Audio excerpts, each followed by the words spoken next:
Мне тяжело очень судить о выступлении каждого, потому что я не специалист, не военный стратег, не тактик.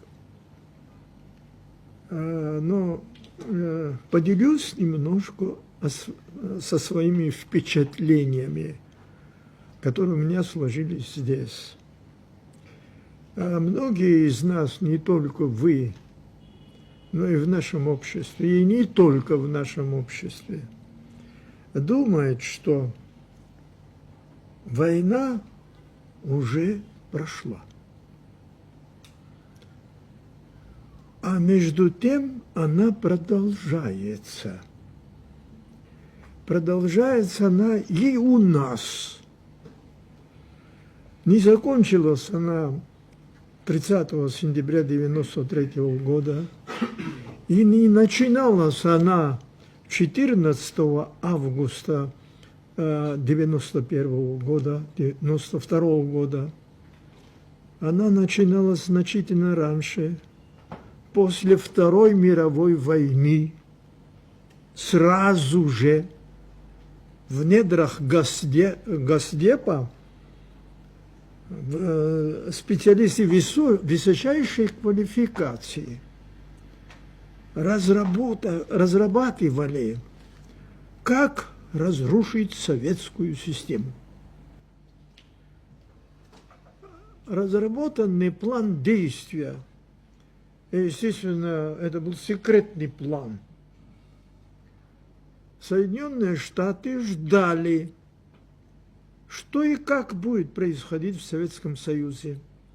Когда они нашли удобный момент, они воспользовались, разрушили советскую систему. А теперь это фактически сейчас мы с вами живем в Третьей мировой войне. Первые две уже были, а это Третья война. И причем она ведет не только стрелковым оружием или летающими аппаратами. Эта война, она, хотя применяются эти силы, и стрелковые, и танки, и самолеты, и все, что хотите, хотя применяются, но есть у Запада более мощное оружие, противостоять которой никто пока не может. Это война гибридная, ценностная, цивилизационная, асоциальная. Запад считает, что человеческий опыт, по которому он формировался и живет по сей день, он ошибочный, ущербный. И задача Запада состоит в том, чтобы разрушить не только этнические общности, разрушить вообще человека, изолировать его от социальной общности, чтобы он был вовлечен, углублен и погружен в своем собственном сознании, чтобы он жил один, чтобы у него не было никаких связей с другими.